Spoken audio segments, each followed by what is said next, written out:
नमस्ते दोस्तों, आज हम लोग श्रीमद् भगवद गीता का 23वां भाग पढ़ेंगे। इसके पहले हम लोग पढ़े थे कि भगवद गीता एक दिव्य साहित्य है जिसको ध्यानपूर्वक पढ़ना चाहिए। गीता शास्त्रमिदं पुण्य या पठेत प्रयतः पुनाम। यदि कोई भगवद गीता के उपदेशों का पालन करे तो वह जीवन के दुखों तथा चिंताओं से मुक्त हो सकता है। भय शोका दिवेर्जितम, वह इस जीवन के सारे भय से मुक्त हो जाएगा और उसका अगला जीवन आध्यात्मिक होगा। यह अन्य लाभ भी होता है।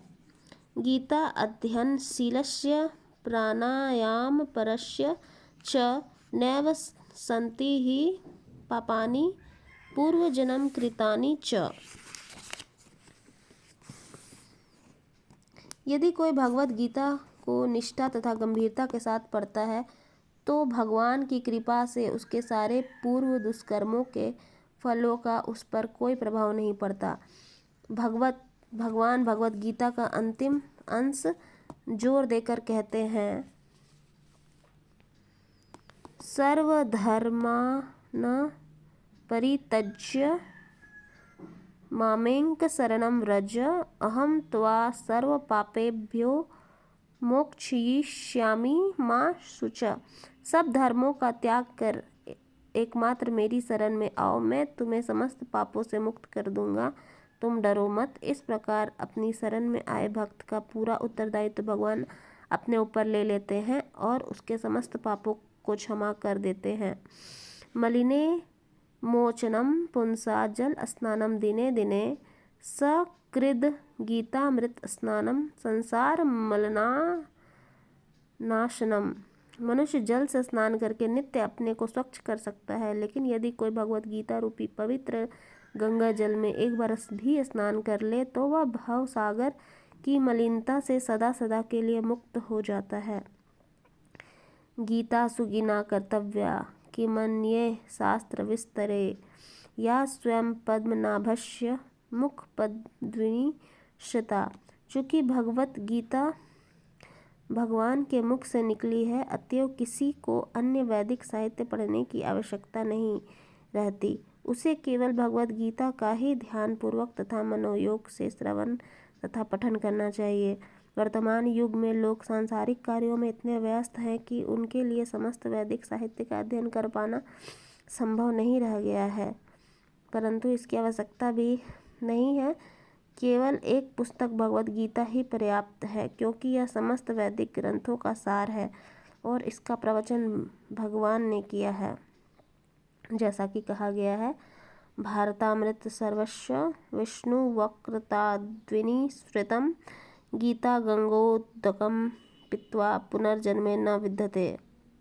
जो गंगा जल पीता है उसे मुक्ति मिलती है, अतएव उसके लिए क्या कहा जाए जो भगवद गीता का अमृत पान करता हो। भगवद गीता महाभारत का अमृत है और इसे भगवान कृष्ण मूल विष्णु ने स्वयं सुनाया है।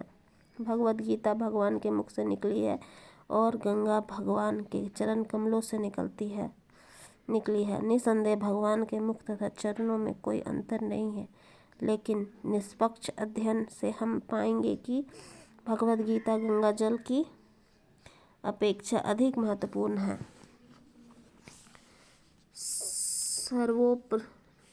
सर्वोपनिषद गावे दोग्धा गोपाल नंदना। यह गीतोपनिषद भगवद गीता जो समस्त उपनिषदों का सार है, गाय के तुल्य है और ग्वाल बाल के रूप में विख्यात भगवान कृष्ण इस गाय को दूह रहे हैं। अर्जुन बछड़े के समान है और सारे विद्वान तथा शुद्ध भक्त भगवद गीता के अमृत में दूध का पान करने वाले हैं। एक शास्त्रम देवकी पुत्र गीतम, एको देवो देवकी पुत्र एव, एको मंत्रस्तस्य नमानि यानि कर्माप्येक तस्य देवस्य सेवा। आज के युग में लोग एक शास्त्र, एक ईश्वर, एक धर्म तथा एक वृत्ति के लिए अत्यंत उत्सुक है। अतएव एक शास्त्र देवकी पुत्र गीतम, केवल एक शास्त्र भगवद गीता हो जो सारे विश्व के लिए हो। एको देवो देवकी पुत्र एवं, सारे विश्व के लिए एक ईश्वर हो। श्री कृष्ण एको मंत्रस्य नमानि यानि कि एक मंत्र, एक प्रार्थना हो, उसके नाम का कीर्तन हरे कृष्ण कृष्ण कृष्ण हरे हरे, हरे राम राम राम हरे हरे। कर्माप्येक तस्य देवस्य सेवा, और केवल एक ही कार्य हो, भगवान का सेवा। आज के लिए इतना ही, धन्यवाद।